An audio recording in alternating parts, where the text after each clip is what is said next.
Bien, ben nous allons commencer. J'ouvre la séance autour de la question des archives de performance. Je me présente, je suis Anne Dreyfus, directrice du Générateur, qui se dédie à ce champ artistique qui s'appelle la performance dans toutes ses dimensions.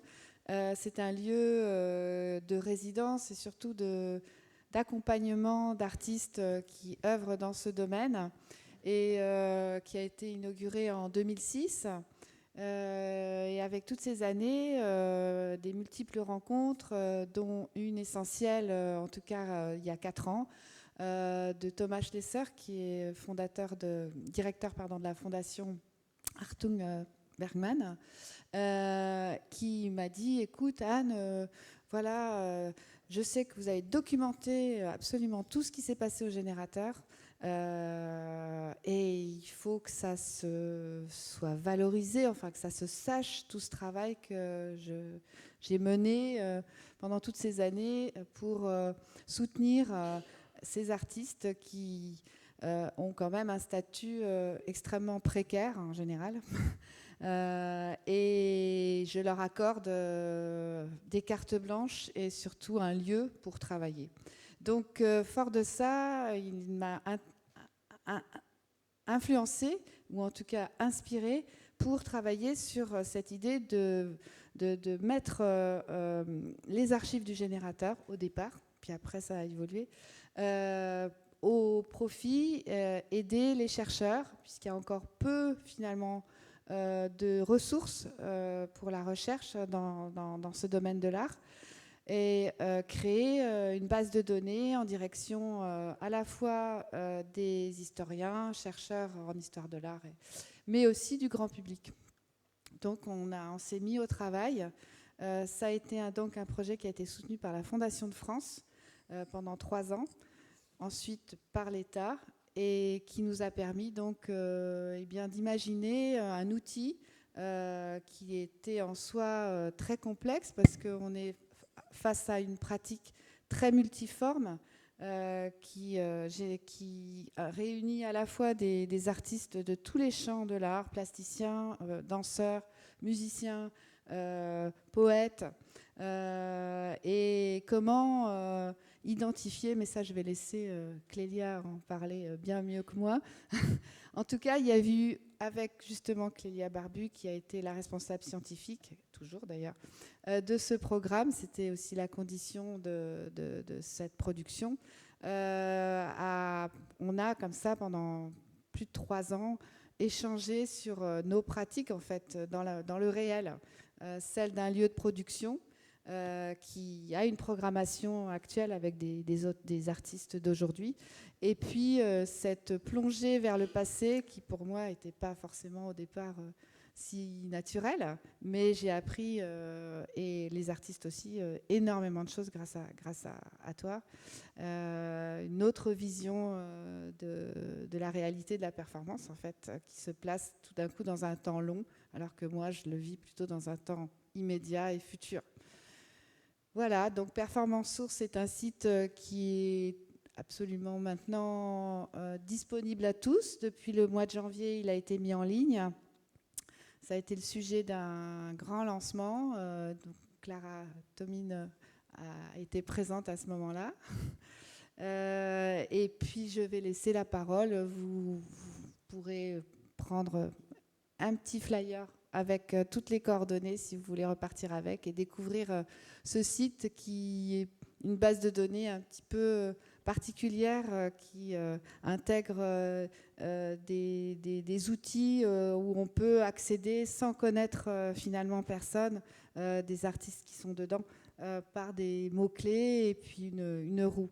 J'ai oublié juste aussi, bien sûr, que cette base de données était au départ, s'est appuyée sur les archives du Générateur, mais il nous a été demandé, et c'est logique et hyper passionnant, c'est pour ça que le Centre Wallonie-Bruxelles nous accueille aujourd'hui, Stéphanie Pécourt, nous a demandé bien sûr qu'à la fin, enfin in fine, ça doit devenir un lieu ressource pour la performance en général.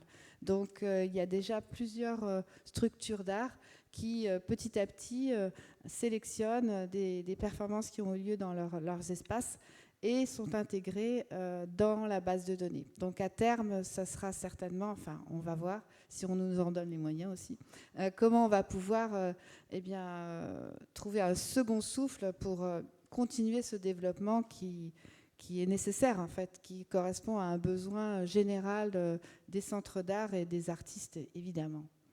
Merci.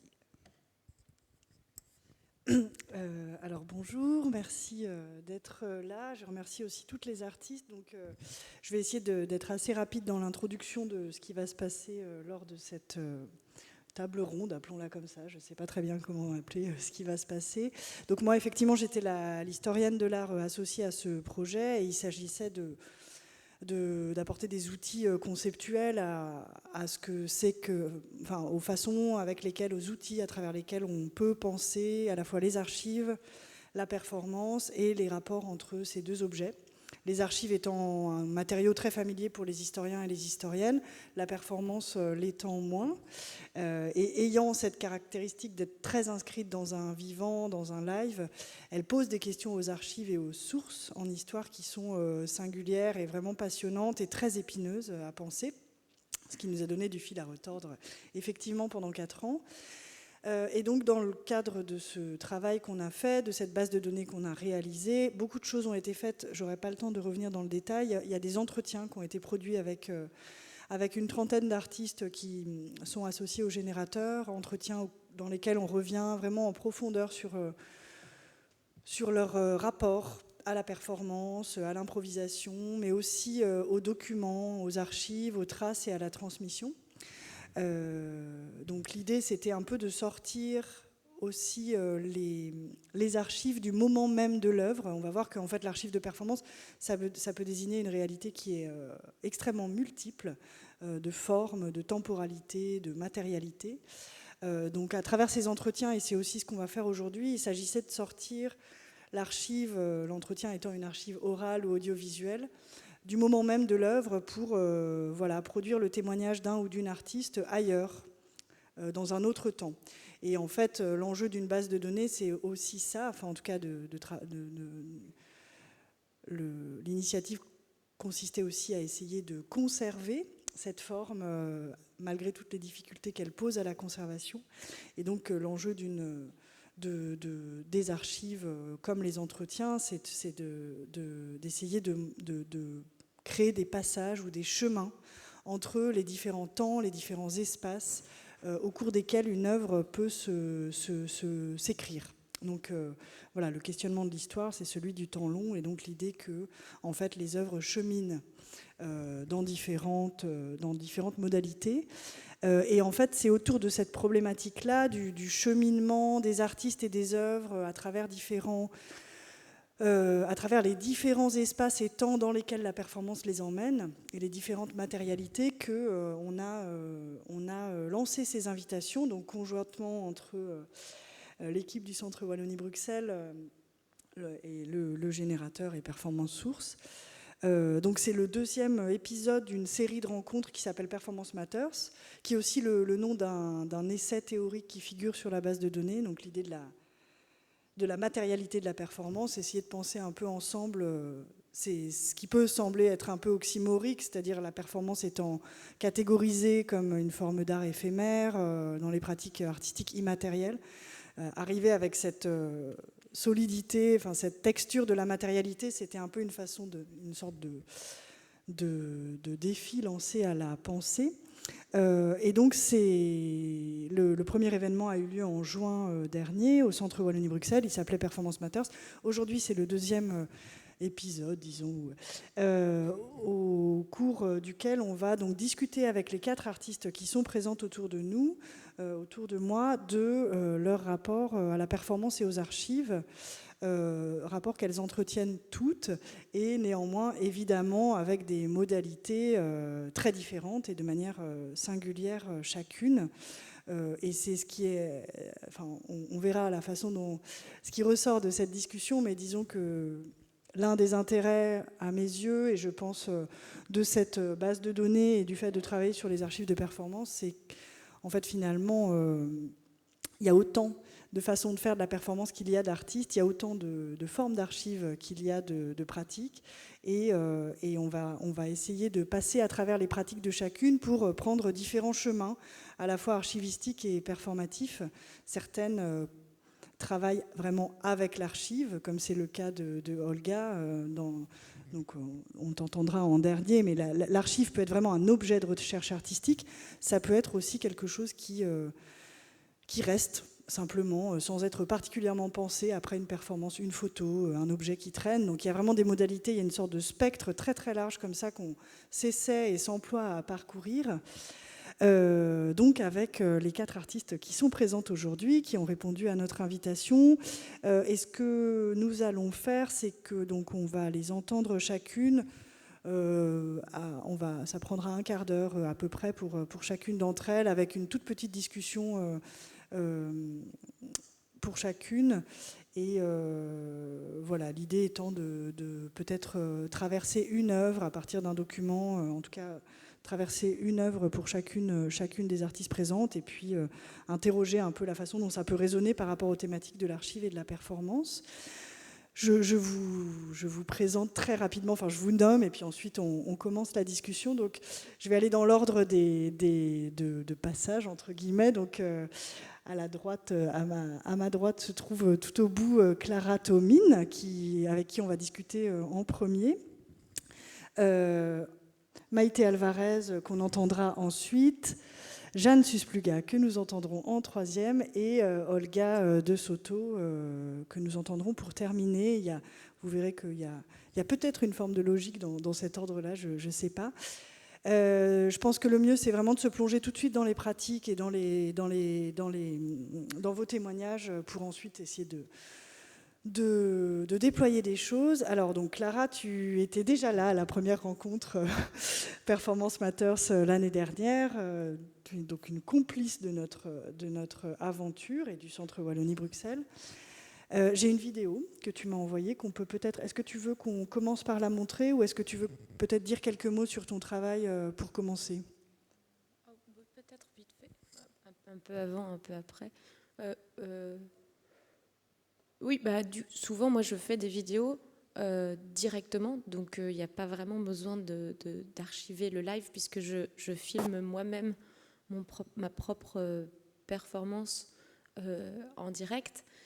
Mais vous allez le voir, même si c'est des films, à la fin, le travail est plutôt performatif, puisque les vidéos en elles-mêmes ne sont pas des objets filmiques très complexes. Et donc, oui, je suis d'abord performeuse, mais en fait, j'enregistre moi-même mes propres performances, et puis ensuite, je fais du montage.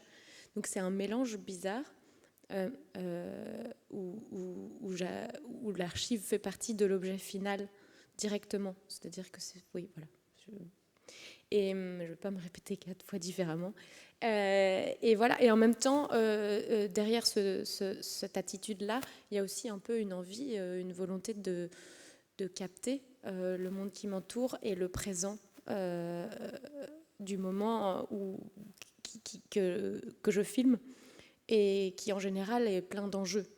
D'ailleurs, ce soir, comme on est sur une scène, cet après-midi, il y a un peu d'enjeux.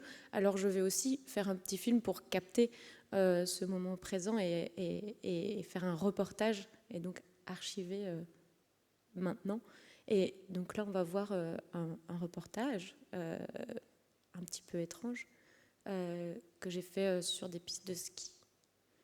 On a pris le plus court. C'est comme ça qu'on a choisi. Mais il y en a plein d'autres. Sur les pistes, pouvoir skier, aller vite. Et que, voilà, il n'y en a pas besoin. C'est pas le début de la vidéo. Il faut la remettre au début. Ouais. C'est pas utile du tout. Là, on est tout à la fin. Ça dure 3 minutes. Comme ça, vous savez. Donc tu vois là, ça c'est, on est au sport d'hiver. Donc avec les skis là, on va descendre les pistes qui sont avec de la neige, quoi. Donc cette année, exceptionnellement, il a neigé que au niveau des pistes, quoi. Que exprès pour qu'on puisse continuer, bon, à skier. Donc ça, c'est un petit peu la nouveauté. Et là, maintenant, on fait des sacrées économies. Il y a de la neige que sur les pistes, quoi. Et ça, c'est quand même quelque chose d'intéressant. Donc on va aller un petit peu observer ça aussi de plus près, quoi, pour bien sentir comment c'est fait.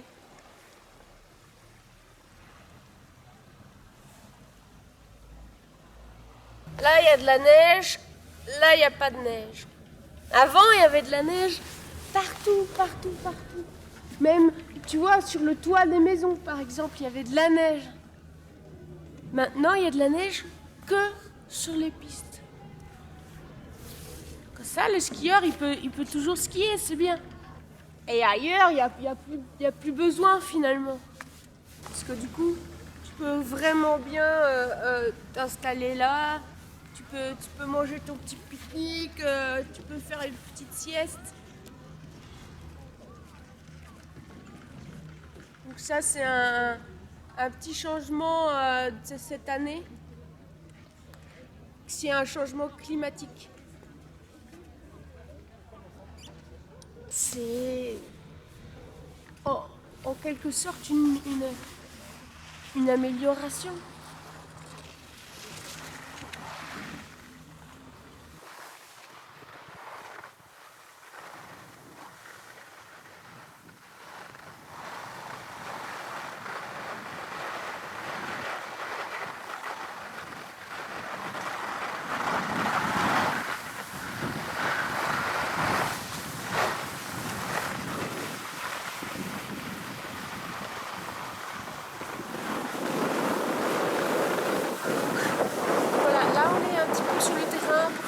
Aussi cette limite dans l'action.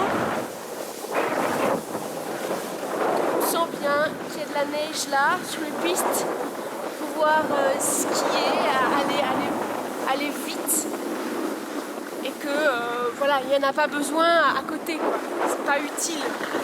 C'est pas utile du tout. Tu sens ça.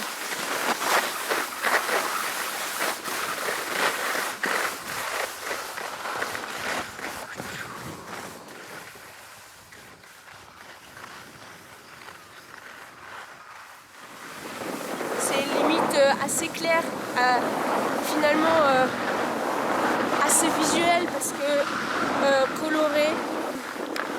On a vraiment de la chance de pouvoir observer ça.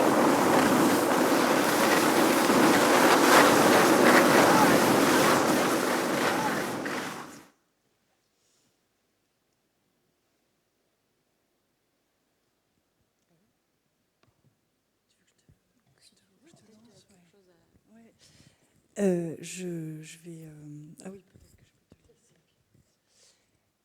Oui, est-ce que, donc à force de découvrir ton travail, je me rends compte que, en fait, j'ai l'impression qu'il y a une sorte, dans toutes les performances que tu réalises, celles que tu vas réaliser aujourd'hui ici, et qu'on prendra 5 minutes à la fin pour revenir sur l'archive que va produire Clara, j'ai l'impression qu'il y a une sorte d'adresse. En fait, quand on te regarde, j'ai l'impression que tu t'adresses à quelqu'un qui serait dans un futur lointain.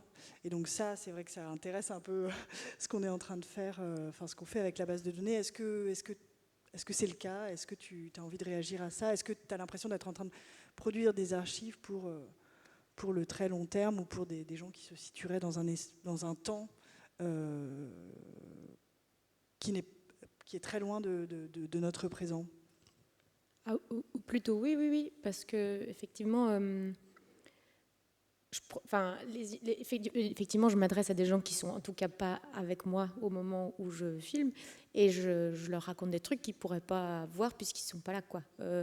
Et effectivement, l'idée de parler à des gens qui sont dans un futur passé ou d'un autre moment est important, comme à chaque fois qu'on essaye de capter la réalité qui nous entoure, on le fait pour plus tard, quoi. Et quoique parfois je fais des lives aussi dans le présent. Mais ça va même dans mon travail et de manière générale dans l'autre sens aussi, puisque il y a une bonne partie des films que je fais qui sont tournés aussi dans des moments, dans la vraie vie, où j'explique qu'on est après la fin du monde. Et donc là, je pars dans le futur produire des images qui sont, alors, est-ce que c'est des archives, puisque c'est dans le futur, je ne sais pas, en tout cas, c'est des images qui sont tournées dans le futur pour les gens de maintenant. Et même quand je pars en voyage après la fin du monde, je ramène des objets qui sont des fossiles et des vestiges de notre propre passage sur Terre. Donc je fabrique un certain nombre d'archives de notre monde maintenant, mais qui ont un petit peu déjà vieilli, quoi, puisqu'ils reviennent du futur. Donc voilà, par exemple des morceaux de banquise, des objets comme ça. Dans le futur, il n'y en a plus. Donc, mais il y a des fossiles. Alors, si on les regarde maintenant, qu'est-ce qui se passe ? Et ce trajet dans le temps, je le fais dans les deux sens, effectivement, puisque parfois je m'adresse à des gens qui verront plus tard ce qui s'est passé à un moment présent. Et parfois, je fabrique des moments du futur pour qu'on les voit maintenant et pour qu'on réfléchisse ensemble. C'est clair ou non ? C'est un peu... Moi, je trouve ça très clair, mais parce que je suis habituée à faire des allers-retours dans les temps. Ce que je trouve aussi intéressant et ce qu'on va voir à l'œuvre aussi aujourd'hui, c'est que j'ai souvent l'impression, en regardant en tout cas tes vidéos, que ça produit le présent comme quelque chose, et donc ce qu'on est en train de vivre, comme quelque chose finalement d'un peu étrange et exotique, quoi, comme si on le regardait depuis très loin, comme si on... Donc tu arrives à incruster, j'ai l'impression que tu nous encapsules dans une sorte de regard sur nous-mêmes et de prise de distance Oui. dans laquelle en fait ce qu'on est en train de faire semble un peu éloigné, alors même qu'on est en train de le faire. C'est sûr que ça m'intéresse d'observer l'étrangeté des situations dans lesquelles on se met. Et qui sont fabriqués par nous, en tout cas par les êtres humains en général parfois, et puis ici même par nous, parce que c'est toujours bizarre, quoi. Là par exemple on est en train de parler devant d'autres gens, il y a sur un truc surélevé, il y a plein de choses qui sont quand même vachement étranges dans ce qu'on est en train de vivre maintenant, quoi. À la fin vous allez peut-être taper dans vos mains, c'est fou, quoi, le monde. Alors oui, ça m'intéresse d'en produire une archive, en tout cas une trace, mais qui soit singulière, quoi, pour pouvoir le regarder les moments qu'on vient de vivre autrement. Je vais essayer de le faire en direct aujourd'hui aussi, on verra si ça marche. Voilà. Merci Clara. Donc effectivement, on aura une archive de cette conversation qui porte sur les archives de performance, elle-même produite dans une performance qui va se dérouler à partir de maintenant, qui a déjà commencé. On peut continuer la discussion avec Maïté et puis et toi faire ce que tu vas faire. Donc je vais maintenant, on va maintenant se pencher sur le travail de Maïté Alvarez et puis discuter un petit peu. Donc l'œuvre dont on a décidé, en tout cas que tu as souhaité présenter aujourd'hui, s'appelle Terré. Est-ce que tu veux qu'on commence par écouter ou est-ce que tu veux dire quelques mots d'introduction ? Peut-être on peut situer un petit peu d'où vient ce travail. Donc moi la matière qui m'occupe le plus en ce moment, c'est le travail avec mon corps. Donc, ce que je produis est davantage lié à la performance et à la chorégraphie. Mais j'ai un passé lié aux arts graphiques que j'ai étudié pendant longtemps. Et j'ai commencé en fait à créer des objets performatifs et chorégraphiques à travers ma pratique des arts graphiques. Et c'est ça qui a déjà commencé en fait ce dialogue, pratiquement on pourrait dire entre archives et vivant. parce que j'étais vraiment très intéressée dans le rapport entre langage, écriture et mouvement. Et ce qui m'intéressait, c'était non pas de produire des archives du mouvement ou de la danse, mais c'était comment l'écriture peut transformer la danse et comment l'écriture, le fait d'écrire ou de dessiner était agentive en fait d'une future danse ou chorégraphie. Et donc dans ce processus-là, comment l'un et l'autre peuvent finalement se contaminer et se transformer pour devenir peut-être autre chose. Et donc voilà, là où a démarré mon travail, et au fur et à mesure, ce dialogue entre danse et écriture s'est transformé et s'est ouvert à la dimension du son et de la musique, et puis plus tard et très récemment du chant. Et donc ce qu'on va écouter, puisque ce sera une écoute, c'est un dispositif sonore qui est issu d'une expérience en fait que j'ai faite avec un autre chorégraphe italien, Manfredi Perego. On a travaillé avec les danseurs du ballet de Turin. C'était au cours d'un programme de résidence où on a rencontré nos univers l'un et l'autre. Lui venant vraiment de la chorégraphie et de la danse, et moi ayant une pratique plus transdisciplinaire. C'est un projet qui s'est créé en pleine pandémie. Donc on a été contraints en fait à ne pas pouvoir proposer, enfin ne pas pouvoir présenter de vivant en fait, d'art vivant, enfin avec un public, mais de trouver un autre moyen de diffuser en fait cette recherche-là. Et j'ai proposé que le moyen de diffusion, ce soit en fait un dispositif sonore, qui est plutôt inhabituel dans la danse et la performance, puisque la plupart du temps, les archives qui sont produites sont faites à travers la vidéo. Mais ça, peut-être on pourra en reparler après, mais pour moi, ça semblait être un enjeu fondamental, parce que pour moi, la vidéo n'est pas seulement documentaire, c'est aussi fait œuvre en soi aussi.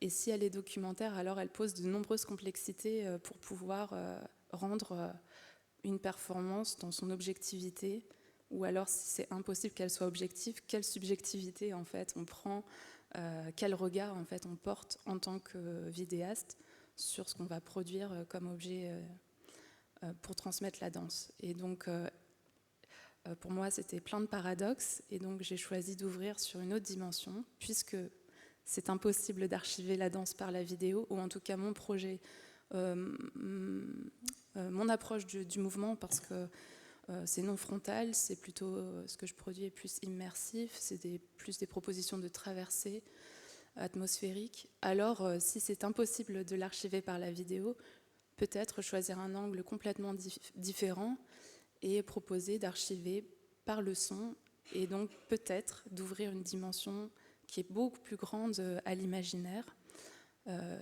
pour les personnes qui reçoivent, donc spectateurs, spectatrices ou auditeurs, auditrices.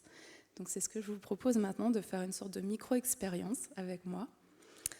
Donc je vais vous demander de vous installer confortablement dans votre fauteuil,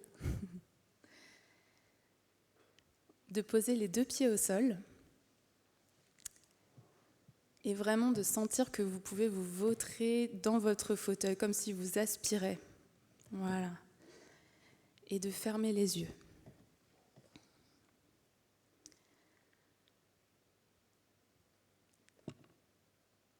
Et je vais vous demander d'écouter les sons autour de vous.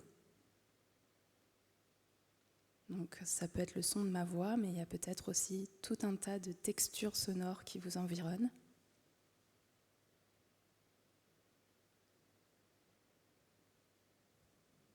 Et d'imaginer qu'entre ces sons, il y a la présence du silence.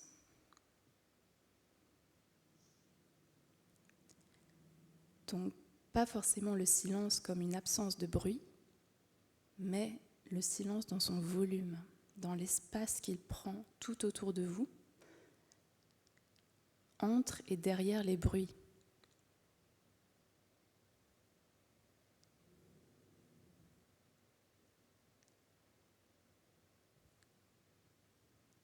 et vous allez entendre des choses autour de vous. Alors je vous propose de pas essayer de tendre l'oreille vers ces sons, mais plutôt de laisser les sons rentrer à l'intérieur de vous et de regarder quel voyage, où est-ce que ça vous emmène en fait, dans quel type d'espace, qu'est-ce qui se passe en termes de chorégraphie, s'il y a des corps, à quoi ça ressemble. Juste de regarder comme un film, comme on regarderait un film devant soi se dérouler. Je vous laisse faire cette expérience.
reprendre doucement la parole, non pas en chantant, mais en parlant. Je veux juste te citer pour t'inviter à parler de ce que tu m'as dit juste avant qu'on commence cette table ronde. Et puis on s'était rencontrés pour un peu préparer cette rencontre. Et j'avais été interloquée, intéressée par cette idée que cette pièce est une archive sonore de la danse. Est-ce que tu peux expliquer ce que ça signifie pour toi et comment est-ce que ça s'inscrit dans ton travail, cette idée d'archiver la danse, d'enregistrer quelque chose du corps, et comment est-ce que ça définit à la fois ton rapport à la performance et à la trace et la façon dont ces deux-là s'imbriquent? Alors, en fait, ce projet-là, il se tisse, en fait, c'est à la fois le processus et le résultat de beaucoup de traversées, et ça va aussi devenir autre chose plus tard. Mais il se situe vraiment à la croisée d'un moment où j'ai commencé à m'intéresser au chant et à la dimension de la voix, parce que j'ai travaillé pendant plusieurs années sur un premier projet de création chorégraphique qui s'appelle Être Ciel, et sur lequel on a chanté et déployé des motifs chorégraphiques sur des chants d'oiseaux, on va dire ça comme ça. Et ça m'a donné moi-même envie d'explorer ma voix, ou en tout cas cette dimension sonore. Et en fait, à ce moment-là, j'étais dans l'incapacité de présenter mon travail de performance, et quelqu'un m'a proposé, donc c'était au cours d'une exposition au FRAC de Marseille, quelqu'un m'a fait une proposition de faire une retranscription radiophonique de ma performance en utilisant notamment un des outils qui se développe de plus en plus dans la danse, qui s'appelle l'audiodescription, en fait, comme on l'a dans le cinéma ou dans des émissions, des documentaires, émissions de télé. Donc il y a toute une recherche qui se développe maintenant sur comment, en fait, on peut rendre accessible la danse à des malvoyants ou non-voyants. Et ça m'a énormément intéressée, en fait, qu'il me fasse cette proposition de donner une dimension sonore à mon travail de performance en décrivant vraiment ce qui se passait. Et en parallèle de ça, moi j'ai un travail d'écriture aussi que je développe qui est notamment en partie poétique. Et j'ai eu envie, en fait, de chercher avec ces danseurs comment est-ce qu'en fait on pouvait produire une archive sonore d'un travail qui est en train de se produire lui-même. Donc, c'est-à-dire que l'archive, elle n'est pas seulement le résultat de quelque chose qu'on a fait, mais elle est vraiment inscrite dans un processus de tissage. En fait, on ne peut presque pas séparer les deux. Comment, en fait, on a travaillé sur presque 2 couches de récit. Donc, d'un côté, sur un travail vraiment au niveau du corps, et de l'autre, comment la voix pouvait créer un autre récit qui à la fois produit le corps, mais qui est aussi le résultat de ce qui se passe dans le corps. Et en fait, chaque danseur, donc ils étaient 7, a comme ça développé des formes de cartographie vivante de ce processus de ce qui est de danser. Donc moi, je trouvais ça très intéressant parce qu'en fait, je me disais, puisqu'on est contraint de ne pas pouvoir montrer la danse pendant cette pandémie, mais peut-être on peut donner l'opportunité d'écouter la danse à travers une intimité qu'on n'aurait jamais eue, en fait, quand on regarde un spectacle de danse où souvent il y a une séparation, comme un peu ce dispositif ici, scénique et frontal, où en fait il y a toujours une séparation ou un écart entre le danseur et la personne qui regarde. Et donc dans mon travail, j'étais déjà depuis longtemps intéressée de travailler plus sur des formes de paysages, et donc de travailler sur des perspectives aussi, et de casser un peu la possibilité de rentrer dans un paysage qui se tisse et qui se danse, plus que d'être spectatrice extérieure. Et donc je me suis dit que ça pouvait être aussi très intéressant de donner une intimité nouvelle, en fait, au rapport aux danseurs, et de comprendre d'écouter sa voix et de savoir ce qui se passe à l'intérieur de lui ou elle, et en même temps ce qui est produit. Et finalement, en fait, ce que vous avez écouté, c'est ce que j'appelle un paysage en 8 dimensions de ce paysage-là dans lequel en fait on est traversé. Si vous allez sur les sites après, en fait, vous pourrez voir, chaque piste est séparée, chaque piste sonore est séparée. On a la possibilité d'écouter chaque personne plus intimement et vraiment de suivre son récit. Donc on a travaillé beaucoup sur le paysage intérieur, paysage extérieur, sur un mélange entre fiction et réalité. Donc c'est un peu comme... voilà, c'est vraiment des récits vivants en fait de cette expérience-là. On a travaillé aussi sur le chant, et qui est produit par notamment une manière spécifique de danser, de parcourir son corps. Et c'était ça un peu notre partition pour créer ces voix. Merci beaucoup. Comme on n'a pas beaucoup de temps, on va maintenant écouter Jeanne Suspluga à propos de son travail, mais on pourrait y revenir. Et puis, je savais pas du tout comment faire la transition. Ça y est, j'ai trouvé, donc je suis ravie. En fait, dans ce que tu décris, il y a un processus... j'ai eu l'impression de comprendre ça aussi la dernière fois qu'on s'est vu, mais que finalement, il y a presque un éloignement de la performance au sens... d'une forme autonome de live et du corps, et il y a comme une incorporation, ce tissage dont tu parles. En fait, finalement, l'œuvre vient...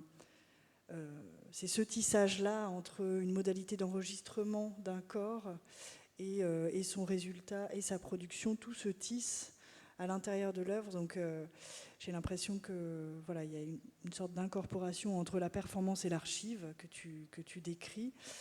Or, Jeanne, bon, peut-être que c'est un peu acrobatique comme transition, hein, mais j'aurais essayé. Mais dans ton travail, et c'est quelque chose que j'avais donc pu comprendre quand je l'ai rencontré, d'une part parce qu'on a plusieurs de tes œuvres dans la base de données, parce que tu es une complice de longue date du générateur, et d'autre part parce qu'on en a discuté dans un entretien qu'on a réalisé toutes les deux et qui fait partie de l'ensemble d'archives audiovisuelles d'entretien qu'on peut consulter sur la base de données. Dans ton travail, et ça tu le redisais dans la voiture, car nous sommes venus ensemble en voiture tout à l'heure, en fait il y a une distinction très nette entre le live et les différentes formes matérielles que peuvent prendre tes œuvres. Elles sont multiples, donc peut-être plasticienne est un terme qui peut te désigner de manière un peu générale, mais dans les œuvres, et je vais les montrer, ce qu'on a dans la base de données, on peut trouver des formats qui sont de l'ordre de l'écriture. Tu travailles beaucoup avec la littérature, mais aussi la sculpture, l'installation et la vidéo et le cinéma. Donc peut-être, je vais, si tu veux, montrer l'œuvre dont on a parlé là avant de rentrer. Et puis cette idée de distinction, évidemment, elle m'intéresse beaucoup parce que c'est quelque chose qu'on entend souvent et qui est très très important en fait pour faire de la performance, l'étudier, la comprendre, essayer de savoir ce qui se passe dans cette forme qui est impossible à définir. Qu'est-ce que tu veux dire quand tu dis que en fait c'est très différent et ça n'a rien à voir, alors même que tu as des œuvres qui cheminent entre différents formats. Voilà, parfois il s'agit d'un texte qui est lu au moment d'une performance, parfois il s'agit d'objets qui sont activés dans un moment. Donc je sais, est-ce que ça te convient de commencer avec cette distinction que tu as toi-même faite ? Oui, merci pour cette introduction. En fait, c'est que ce qui m'intéresse déjà à la base en tant qu'artiste, c'est d'explorer différents médiums. Et c'est l'idée qui prime. Donc quel va être le médium le plus adapté par rapport à ce que j'essaie d'exprimer. Et en effet, on n'exprime pas la même chose avec un dessin, une vidéo, une performance, une pièce sonore comme on vient de l'entendre. Et je dois dire que j'ai mis longtemps à assumer même le mot de performance par rapport à mon travail, parce que ce qu'on me renvoyait aussi, c'est que si on fait de la performance, on est une performeuse ou un performeur. Or, je ne performe pas moi-même. Je fais faire mes performances. Donc ça a été assez compliqué. Et je remercie le générateur parce que c'est aussi cette complicité dont tu parles qui m'a permis d'assumer certaines choses, on va dire, pour aller vite. Et c'est vrai que la performance, elle occupe dans mon travail une place quand même malgré tout très importante pour moi, de manière sensible et intellectuelle, dans un cheminement par rapport à l'ensemble de mon travail.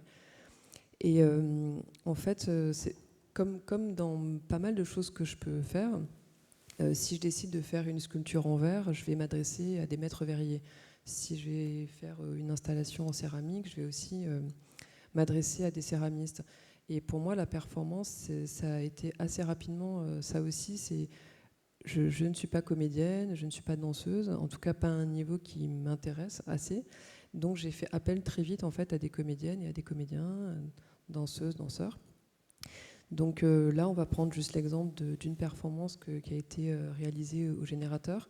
En fait, j'ai eu une aide de la FNAGP pour fabriquer cette espèce d'église assez énorme en carton, qui est une église qui devient un village, puisque chaque module est indépendant. Donc au Générateur, c'était plus comme un village avec son clocher.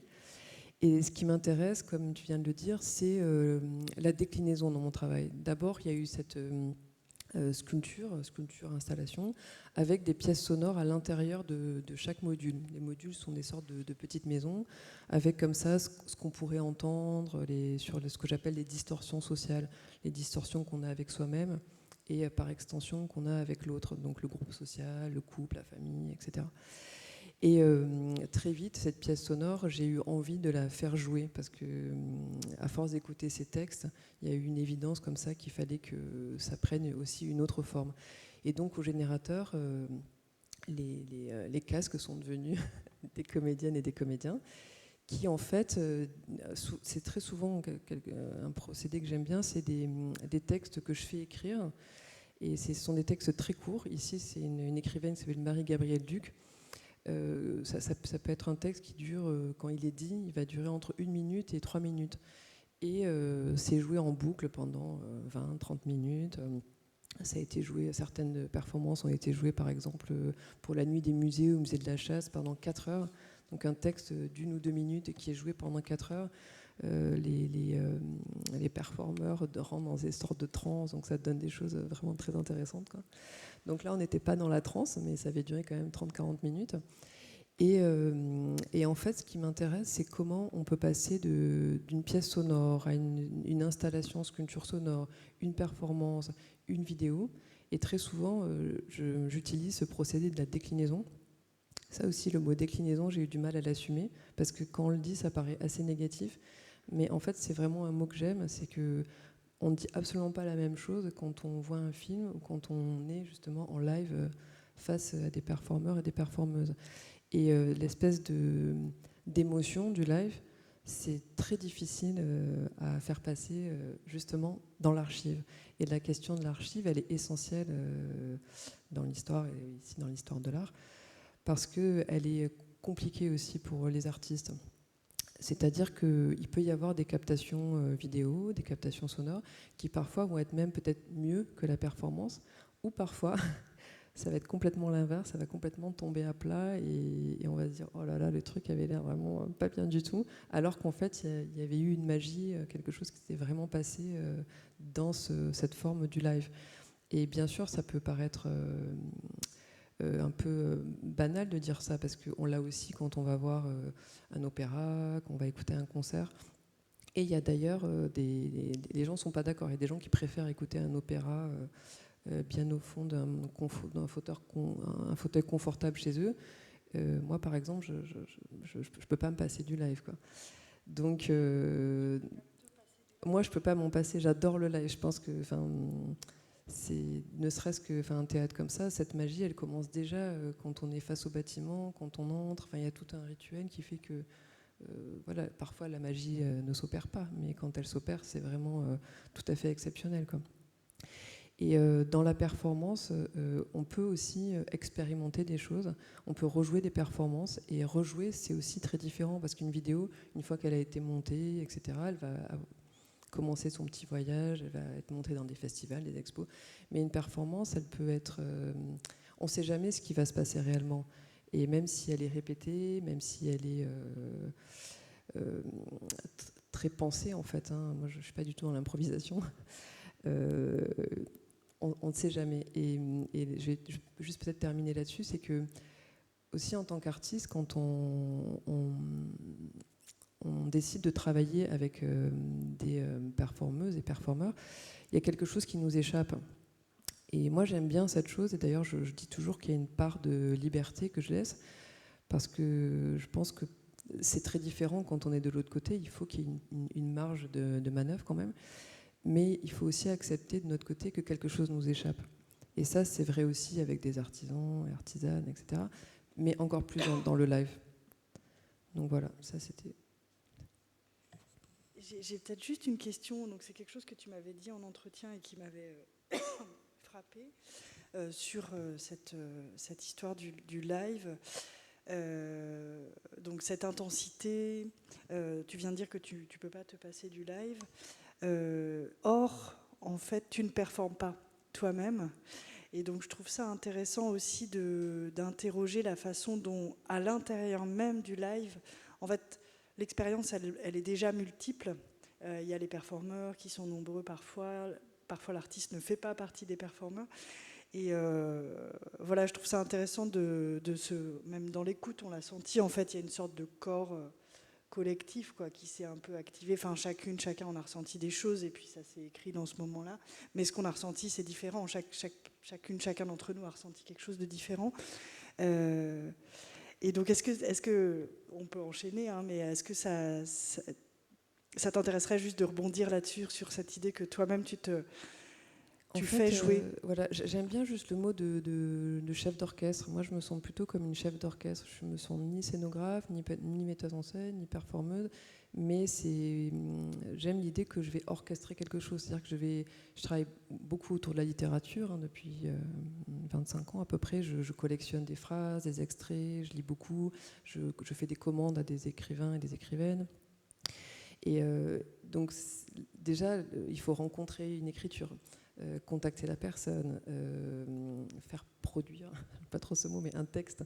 Il y a un processus qui peut être assez long en fait, hein, qui peut même se développer sur plusieurs années, parce que moi, je vais parler de Claire Castillon, qui est d'ailleurs de Fontainebleau, mais j'ai rencontré son écriture il y a très longtemps, je voulais travailler avec elle, je ne savais pas quoi lui proposer, donc je l'ai quand même contactée. Comme j'avais rien à proposer, il ne s'est rien passé. Et puis, pendant le confinement, enfin juste à la fin du confinement, j'ai été contactée par le Jeu de Paume à Paris pour une pièce. Ils ont une galerie virtuelle. Et ce projet, j'ai eu envie de le faire avec Claire Castillon. Je l'ai contactée. Là, ça s'est fait dans l'heure. Enfin, tout s'est décidé en vraiment quelques minutes. Et donc, elle a écrit des textes qu'on a enregistrés, etc. Et c'est devenu une performance aussi qu'on a joué au Jeu de Paume. Mais tout ça, parfois les gens me demandent, ça t'a pris combien de temps ? C'est très compliqué de répondre à la question, parce que réellement ça m'a pris plus de 15 ans, quoi. Mais c'est ça qui est intéressant. C'est vraiment comment on rencontre des personnalités, des écritures, des esthétiques, et comment on construit tout ça, quoi. Et par exemple, pour cet exemple du Jeu de Paume, c'était aussi voilà, comment on pense un petit décor. Tu l'as dit, Anne, c'est souvent le statut des artistes assez précaire. Il faut voir que beaucoup de performances, on les fait un peu comme on peut, avec la générosité de beaucoup de gens, et c'est une réalité. Je pense que c'est bien d'en parler aussi, quoi. Mais par contre, voilà, c'est au générateur, ça a toujours été comme ça aussi. Anne a présenté des gens, c'est vraiment un laboratoire, le générateur, qui présente des danseuses, qui vont après jouer dans les performances, qui vont rejouer dans autre chose, des écrivaines aussi, etc., etc., quoi. Et après, c'est comment juste moi, je vais pouvoir sentir comment tout ça peut voilà, aboutir à quelque chose. Et par rapport à ce... J'ai une dernière question, et puis ensuite on va écouter Olga, mais sur... donc tu disais, parfois les archives sont plus belles que la réalité. Bon, évidemment, ça c'est très vrai, et c'est passionnant, parce qu'il y a toute une histoire fausse, en fait, de la performance. Et les artistes mentent à travers les images, et certains manient le mensonge vraiment avec brio et avec passion, et puis d'autres, au contraire, en fait... ne supportent pas les images parce que justement elles font mentir le live. Et donc toi tu as tout un travail de vidéo, et voilà, il y a beaucoup d'artistes qui m'ont dit, moi la photo ça me convient, parce que je trouve que le fait que l'image soit fixe et que ça donne une belle image de la performance, ça me convient, mais la vidéo, c'est quelque chose de plat. Les vidéos de performance, on avait invité Esther Ferrer pour le lancement de la base de données et elle nous a dit, moi, en fait, ça me donne envie de pleurer de regarder les vidéos de mes performances. Donc voilà, moi, ça m'intéresse énormément. Et donc il y a beaucoup d'artistes, et je me trompe peut-être, mais il me semble que tu en fais partie, qui en fait font tout un travail de post-production, de montage, un travail cinématographique en fait, pour que la performance devienne autre chose, et cette autre chose soit de la vidéo. Est-ce que toi, tu as déjà fait ce travail de transformation, de traduction, et quel est le rapport entre performance et vidéo? Parce que donc finalement, tu nous as parlé du cheminement de 15 ans parfois qui peut t'amener à la performance, mais ensuite... Voilà. Alors moi, ça se passe pas tout à fait comme ça. C'est plus une déclinaison. C'est-à-dire que la dernière performance, c'était pour Nuit Blanche l'année dernière. C'était un spectacle de marionnettes. Et en fait, le film a existé d'abord. C'est un film voilà, de 12 minutes. On s'était pas mal posé la question justement de est-ce qu'on les fait cohabiter? Est-ce qu'on fait cohabiter le film, la performance? Bon, finalement, on est parti juste sur la performance, juste avec les marionnettes et des marionnettistes. Et là, je participais à la performance. J'ai fait j'ai fait une résidence au générateur avec les marionnettistes pour être formée. Alors, j'ai pas du tout leur niveau, hein, mais bon, c'était un début. Mais là, on a vraiment rejoué le film, c'est-à-dire on avait le même son, mais par contre, on a vraiment fait que du live. Et là, je dois dire que sur une performance comme ça, c'était complètement autre chose par rapport au film. Et il y avait pas mal de gens dans la salle qui avaient vu le film et qui m'ont dit ah oui non, ça a vraiment mais rien à voir quoi. Et là c'était l'idée d'avoir une jauge très petite de 15-20 personnes pour qu'on ait vraiment cette proximité avec les marionnettes. Et bon, déjà les marionnettes c'est très singulier, hein, c'est un drôle de truc l'objet marionnette, mais pour moi c'est deux choses différentes. Le film n'est pas de l'archive de la performance par exemple, et j'aimerais pas vraiment qu'on montre le film de la performance qui justement tombe complètement à plat, parce qu'en fait la magie de la marionnette, la transformation quand elle devient vivante et qu'elle devient une petite personne, ça on l'a pas du tout en vidéo, ça marche pas du tout quoi. Enfin, en vidéo de captation de performance, ça marche dans la vidéo mais qui a été très travaillé quoi. Donc voilà, j'ai jamais vraiment fait de montage. Pour moi je le pense différemment et je raconte pas tout à fait les mêmes histoires. D'accord, merci beaucoup.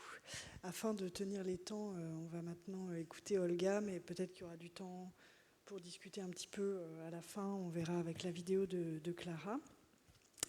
Donc Olga de Soto, qui est donc la 4e artiste qu'on va entendre et présenter aujourd'hui, et dont, alors tu me diras si je me trompe, mais à mon sens, tu es celle dont le travail porte de la manière la plus intime et centrale sur l'archive. C'est-à-dire que tu fais de la danse et tu es chorégraphe, mais que dans les travaux qu'on a évoqués ensemble quand on a discuté pour préparer cette rencontre, il t'arrive aussi presque de revêtir les habits d'une historienne et d'aller à la recherche d'archives et d'en produire.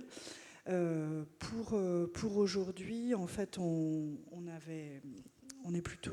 a choisi donc une œuvre qui est Paper Lane, dont tu as des documents ici. Est-ce que tu veux commencer par nous parler de ce travail et puis ensuite on lance la discussion? Je vais montrer des images en même temps, ça te convient?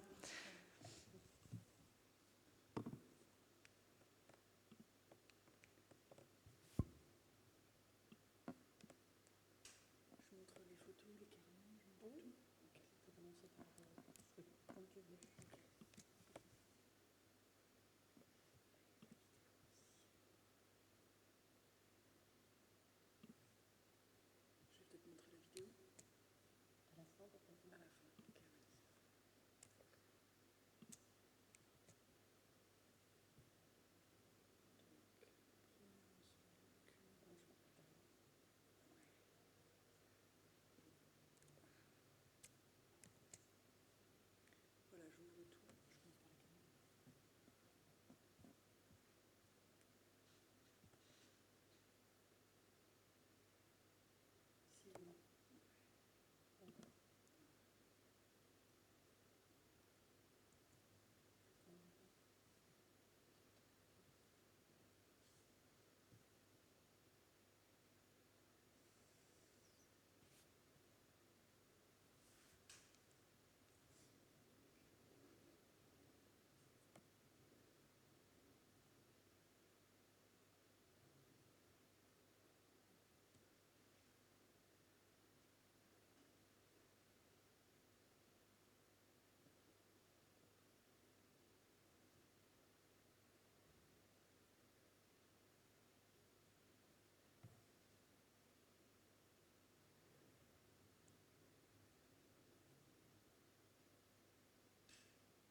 Oui, parce qu'on peut vraiment aborder ton travail au prisme de l'archive, ça nous emmène dans plein de directions. On peut peut-être commencer par parler de ce qu'on vient de voir, et notamment ces carnets et ces photographies. Et peut-être c'est une façon de commencer par l'archive, d'une part comme document de travail, dans le cas des carnets, avec le texte, les collages, et puis ensuite de la photographie. Mais peut-être nous parler de ces documents qu'on vient de voir, ce qui peut être une entrée pour expliquer cette œuvre. D'accord. Donc, merci pour cette présentation. Donc, on vient de voir d'abord, on va parler de cette performance qui s'appelle Paper Lane, qui est une performance durative ou durationnelle, qui a été présentée pour la première fois comme partie intégrante d'un projet qui s'appelle Mirage Déplacement, qui est le déplacement d'un spectacle, qui a été créé qui a été imaginé pour pouvoir être déplacé de l'espace de la scène à l'espace de l'exposition. C'est une longue histoire, je ne vais pas rentrer là-dedans maintenant.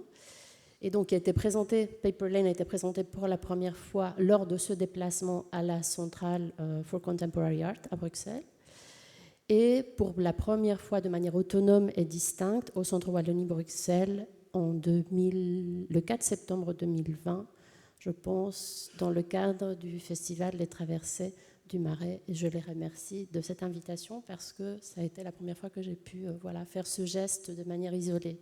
Donc en fait, ce qu'on vient de voir, c'est d'abord quelques images de mon carnet de travail. Alors pour Paper Lane, je pars des deux sources d'inspiration. La première est un livre d'un philosophe et sociologue allemand qui s'appelle Hartmut Rosa. Et le livre s'intitule Aliénation et accélération vers une théorie critique de la modernité tardive. Hartmut Rosa analyse les différents temps et temporalités qui coexistent aujourd'hui dans cet ouvrage et qui font en fait que le citoyen contemporain a systématiquement la sensation que le temps lui manque et qu'il est donc tiraillé entre la gestion des différents temps qu'il est amené à gérer aujourd'hui, à chaque instant présent, grâce au développement des technologies, grâce à l'accélération de tous les moyens techniques, mnémotechniques, technologiques, etc. Et que donc, qui génère cette sensation d'être toujours en manque de temps. Et donc, je me suis inspirée à la lecture de cet ouvrage pour essayer d'imaginer une forme qui poserait un acte de décélération radicale. Voilà. Et en même temps, je me suis inspirée d'un geste d'une plasticienne belge, Sophie Wetnal, avec laquelle j'ai collaboré pour la création du spectacle dont je parlais tout à l'heure, qui s'intitule En fait Mirage. Et Sophie a apporté le papier lors de la création. Elle a proposé le papier et elle a exploré, elle nous a montré différentes actions qu'elle réalise avec le papier. Donc moi, j'avais déjà travaillé avec le papier préalablement, dans d'autres performances, notamment une qui s'appelle Souclet. Et en fait, Sophie, dans un des gestes qu'elle utilise pour produire ces tableaux, elle travaille vraiment sur la mémoire et la répétition du geste, en cherchant à faire des découpes ondulatoires ou oscillatoires qui lui permettent de ensuite superposer ces différentes couches de papier déchirés, en travaillant donc avec la notion de courbe pour convoquer le paysage, les montagnes, la mer, etc. Et donc en partant de ces différentes sources d'inspiration, je vais arriver au carnet et aux images. Je ne me suis pas égarée, mais c'est juste pour donner un contexte. En fait, petit à petit, on a vraiment écarté la question de la déchirure, mais elle était quand même présente. Et à un moment donné, c'est venu dans un rêve, en fait. Et c'est le premier document qu'on voit. C'est un texte que j'ai écrit au réveil, où en fait, j'avais vraiment envie de poser un acte qui serait une réponse, où justement la répétition du geste, la mémoire qui essaye de reproduire toujours la même découpe, et la superposition du papier trouverait comme réponse, comme une réponse possible, une déchirure qui soit le résultat d'un seul geste qui soit réalisé le plus lentement possible et le plus droit possible. Et plutôt que de travailler sur la superposition des différentes couches de papier, mon idée a été de partir de le rouleau de papier qui m'accompagne toujours lors de chaque projet de recherche et de création, qui est le support voilà, des mots, des idées, etc., qui est un rouleau de papier basique d'1 mètre sur 10, qui était ce qu'on avait dans le studio. Donc c'était vraiment de déchirer ce rouleau qui est un peu mon support, et en même temps de le faire en proposant une décélération radicale, c'est-à-dire en essayant d'aller le plus lentement possible. C'est comme ça que...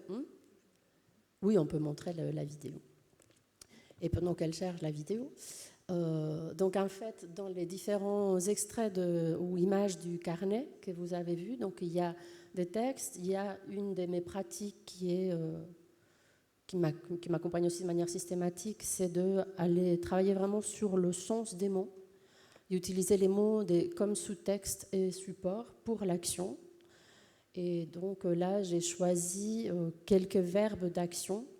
Tout le monde sait ce que ça veut dire, tout le monde sait ce que ces mots ça veut dire, mais j'aime beaucoup faire ce travail quand je commence un projet, c'est vraiment de retourner au dictionnaire, noter vraiment les différentes définitions possibles d'un nom et essayer de voir qu'est-ce qu'elles contiennent, qu'est-ce que ces définitions peuvent me donner comme information pour conduire une action, pour déployer une action, un projet, etc. Voilà. Et ensuite, les autres images, donc des papiers déchirés. Comme je voulais vraiment travailler sur la décélération, j'avais besoin de voir à quelle vitesse je pouvais déchirer une feuille. Donc d'abord, je l'ai fait de manière un peu aléatoire, sans penser encore à une ligne droite. Et petit à petit, j'ai vraiment travaillé sur la décélération, mais c'est vraiment décessé à la table, comme un comédien peut répéter un texte à la table. Et puis ensuite, j'ai transposé ça sur le document, enfin sur la feuille de 1 mètre sur 10. On peut peut-être regarder des images, un petit extrait des dernières 5 secondes.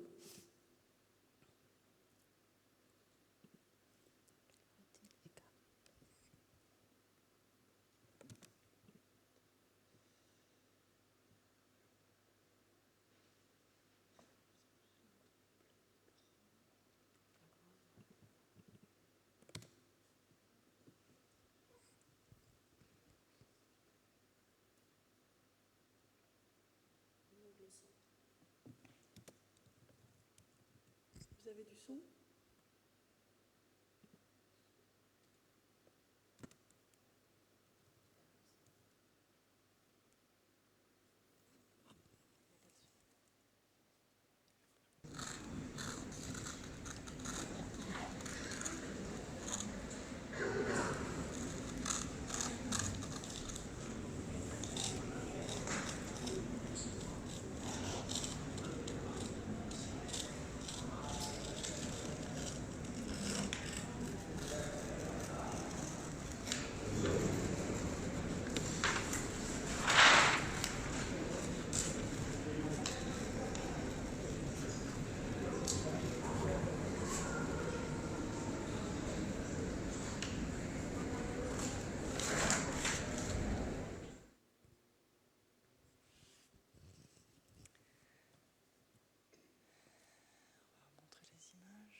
Alors, merci Olga.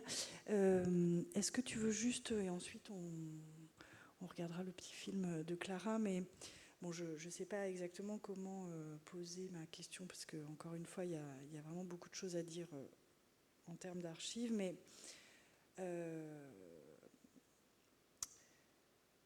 est-ce que, disons, dans ton processus de travail, reprenons le cas de vraiment cette œuvre-là, j'ai l'impression qu'en fait le papier était là au moment où tu as commencé à travailler, que tu as commencé à faire la performance avant qu'elle soit la performance, c'est-à-dire que la lecture arrive aussi.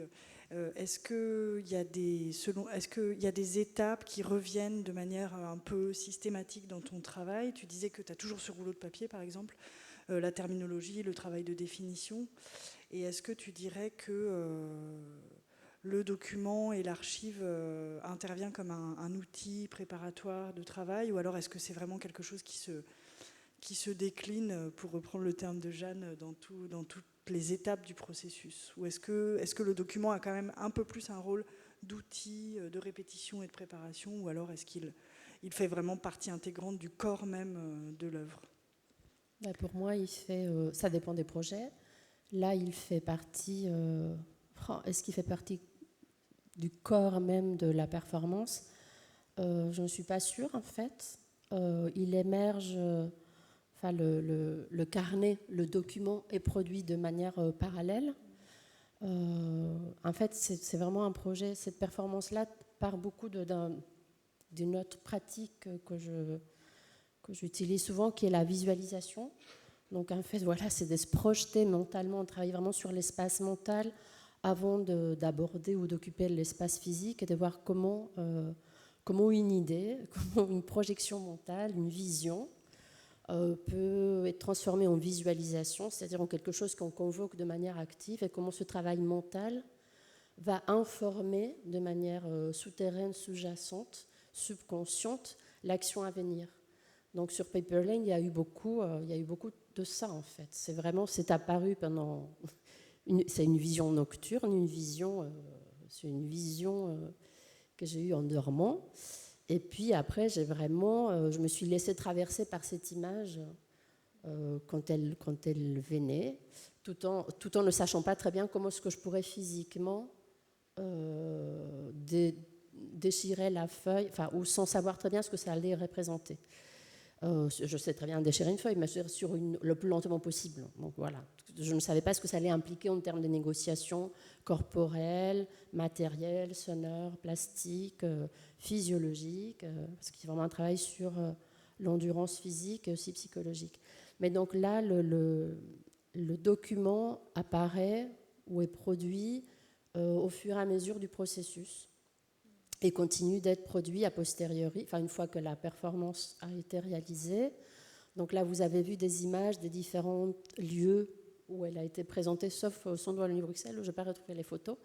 Mais voilà, ça a été présenté à la Centrale for Contemporary Art, à la Fondation Miro, à Barcelone récemment, dans le cadre de Mirage Déplacement, et puis de manière isolée dans d'autres lieux. Mais il y a, par exemple, en fonction des lieux, c'est vrai qu'il arrive qu'après l'avoir réalisé, pendant 2-3 jours, je suis dans un état très particulier, vraiment.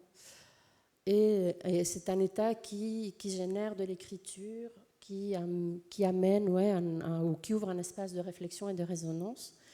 Et du coup, durant ces journées-là, les journées postérieures, il y a vraiment un travail d'écriture automatique qui se met en place. Donc il y a vraiment il y a différents documents qui sont produits a posteriori.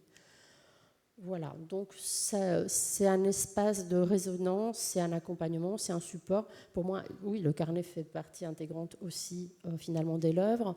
Là, pour parler de manière plus vaste de la question du document, c'est vrai que l'archive est quelque chose qui m'accompagne depuis pratiquement le début de ma trajectoire, puisque j'ai généré des archives sans me rendre compte, j'ai généré des documents sans être consciente du fait que ces documents constituaient une archive, et ça depuis le début de mes premiers projets.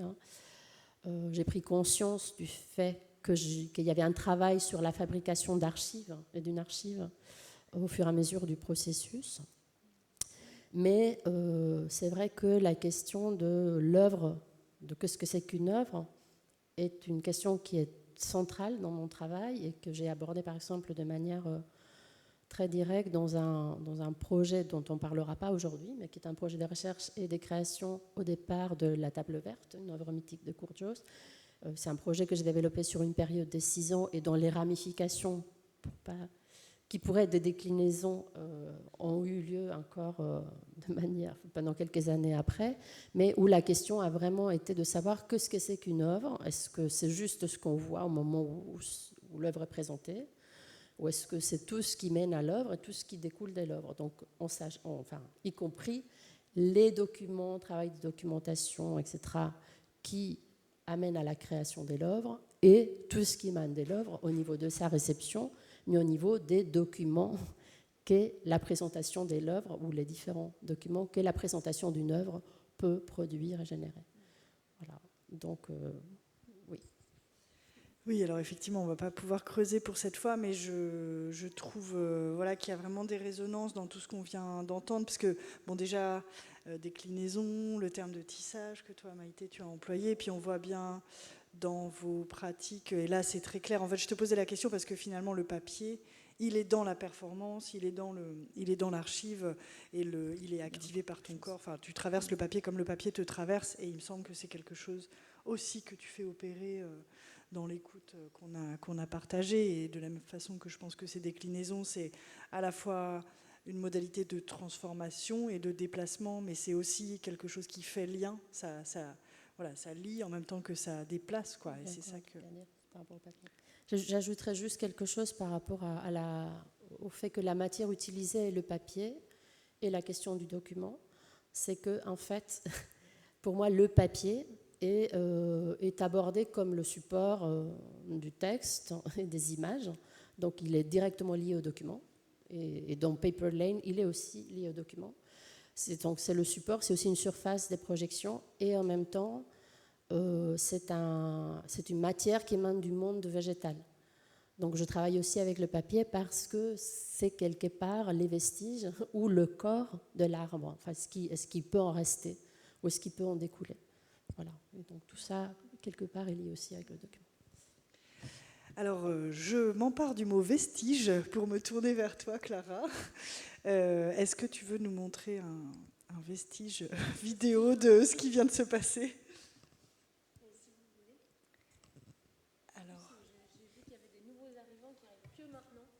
Pour la projection. Vous allez pouvoir voir un petit résumé, quoi. Donc c'est de la chance. Je crois qu'on m'a entendu. J'enlève le HDMI d'ici. Le HDMI, on s'en fout. Il faut juste éteindre le projecteur. Je veux prendre juste le son. Parce que... Donc, j'ai juste un petit peu... C'est un petit truc, hein. J'ai juste un peu filmé avec ma caméra ce qui se passait aujourd'hui pour archiver notre discussion sur les archives de performance. Et ma caméra sait projeter les images que je viens de tourner. Alors, c'est un tout petit écran parce que c'est moins puissant là que le grand truc. Mais normalement, on voit bien. Ça dure 5 minutes. C'est un peu long pour un film. Peut-être que vous allez vous ennuyer.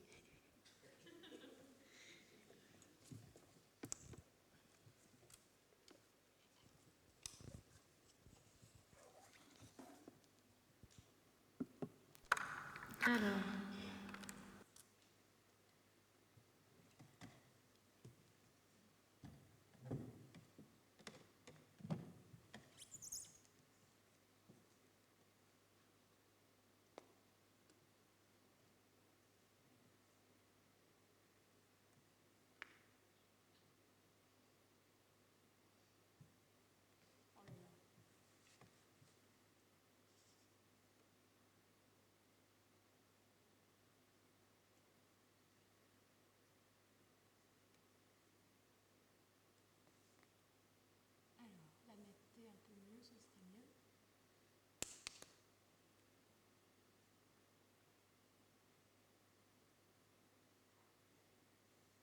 Pas mal là.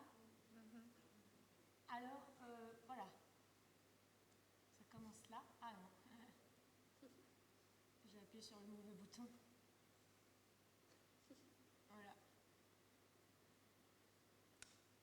Voilà, donc aujourd'hui on a vraiment beaucoup de chance parce qu'on va pouvoir sentir, éprouver comme ça un dispositif que l'être humain a inventé tout simplement pour capter comme ça la réalité qui l'entourent, tu vois. Voilà. Donc, il y a ici, évidemment, il y a un petit œil, et là, de la mémoire, quoi. Voilà. Et c'est avec ça qu'on va essayer de sentir comment on peut conserver un peu des images du live dans la vie, parce qu'il y a des moments importants. Et donc là, on va aller voir. On est dans un endroit très bien pour ça, très très bien, parce que on est dans un théâtre où il va y avoir des choses qui vont être faites en live sur une scène. Donc on va capter un peu, et essayer d'archiver comme ça le moment. Donc là, on voit les gens qui sont sur scène et le public qui arrive, quoi. Moi, je veux aussi m'installer et me préparer. Voilà. Donc pour ça, il faut que... Bon, surtout, je vais enlever ma perruque, juste pour parler aux gens quand même. Parce que c'est en live, c'est pas dans le film. Voilà.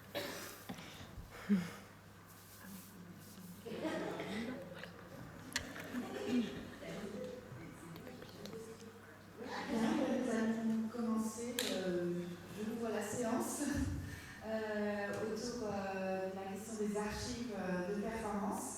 Je me présente, je suis Anne Dreyfus, directrice du Générateur, qui se dédie à ce champ artistique qui s'est travaillé. Donc, fort de ça, il m'a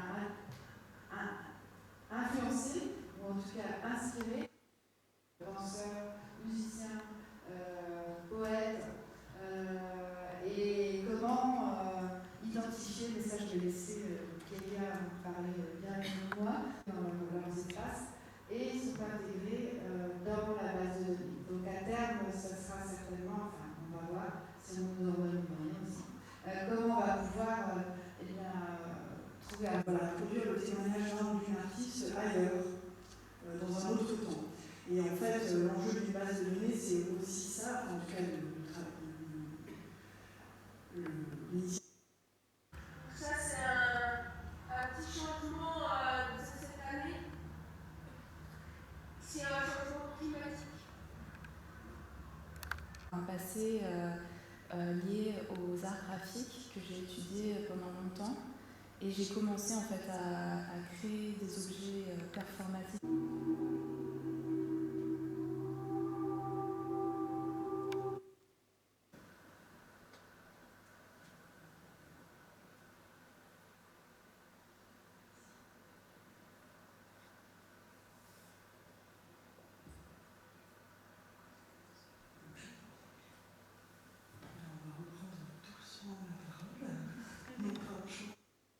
De donner une intimité nouvelle en fait au rapport au danseur et de comprendre, d'écouter sa voix et de savoir ce qui se passe à l'intérieur de lui ou elle et en même temps ce qui est produit. Et finalement en fait ce que vous avez écouté c'est ce que j'appelle un paysage en 8 dimensions Dans ce genre de moment, dans les œuvres que je vais les montrer, c'est aussi comment on archive le public lui-même.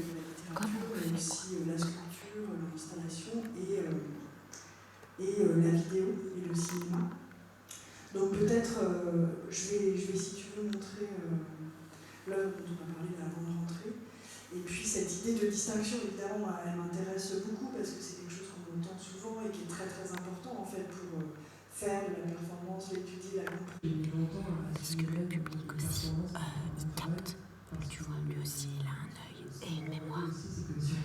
Et du coup, il archive quoi. Il archive aussi tous ces gens-là. Je fais faire mes performances, donc ça crée des archives. Et je remercie le Générateur parce que c'est aussi cette complicité dont tu parles qui m'a permis d'assurer. On ne sait jamais.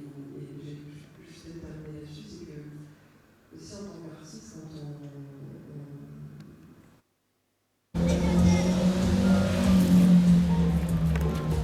Voilà, là on est vraiment à l'extérieur, dans le vrai monde, mais pendant que là, dans le théâtre, il y a le direct, il y a le live là. C'est une expérience de sortir pour voir ce qui se passe. Et ce qu'on peut constater quand même, c'est que voilà, pendant le direct, le monde continue d'avancer. Il continue d'avancer tout seul, quoi. Hein. Voilà. Je sais pas quoi penser de ça. On est là pour essayer, pour tester des choses, finalement.